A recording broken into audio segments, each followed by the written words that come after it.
अपने गम को दबा दबा कर जिसकी आंखों के आंसू सूख चुके हैं, अपनी देह का दर्द छुपा छुपा कर जिसका दिल सिकुड़ने लगा है, जिसे रोने के लिए कहीं कोई जगह कोई कोना नहीं मिला, जिसको सहारे के लिए कांधा तक नसीब न हुआ, जो किश्तों के सहारे जिंदगी गुजार कर अपनों से ब्याज तक की उम्मीद नहीं रखता है, जिसे मर्द घोषित कर कह दिया गया हो कि मर्द को कभी दर्द नहीं होता। अपने झुके हुए कांधों और थकी हुई उन्नीदी आंखों में चमक लेकर घर लौटता है, तो इस आस में कि उसके बच्चे उसे एक मोहक मुस्कान देंगे, कोई एक गिलास पानी उसके हाथ में लाकर थमा देगा। इस देश की अर्थव्यवस्था के ग्राफ को साल दर साल कुछ थोड़ा और ऊपर उठाने वाले समाज के ऐसे मजबूत, कभी नहीं रोने वाले, दर्द को बयां नहीं करने वाले मर्द को अगर घर में एक सुखद शाम और आराम तलब नींद भी न मिले तो अपना दर्द कहां लेकर जाए।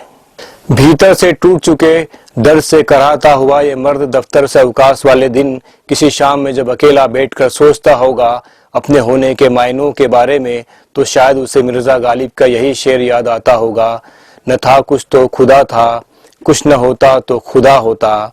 डुबोया मुझको होने ने, न होता मैं तो क्या होता। जिंदगी के इसी अग्निपथ पर झुलस कर भी जो पुरुष अपनों के लिए जिंदा रहा, पल पल अपनों के लिए मरता रहा, वही पुरुष एक बेटे, एक बाप और एआई इंजीनियर अतुल सुभाष के रूप में अपनों ही की नफरत में जलकर खाक हो गया। पत्नी और उसके परिवार से पीड़ित ऐसा मर्द अतुल सुभाष जब न्याय के लिए दरवाजा खटखटाए और न्याय देने वाला जज ही उसकी जिंदगी के इस संघर्ष को रफा दफा करने के बदले उससे 5 लाख रुपए मांग ले, नहीं तो आत्महत्या करके भाड़ में जाने की सलाह दे डाले, तो देश का ऐसा पुरुष अपना दुख और दर्द लेकर कहां जाए।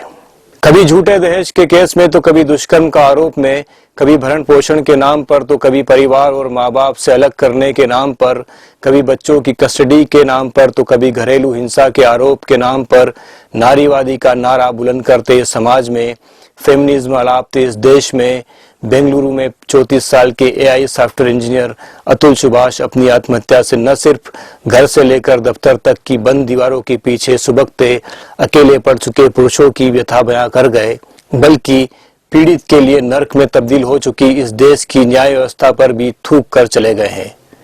जब तक ऐसे मर्दों की जिंदगियां नहीं बचाई जाएगी, तब तक इस देश की आत्मा पर लिखा हुआ ही रह जाएगा कि जस्टिस इज स्टिल ड्यू।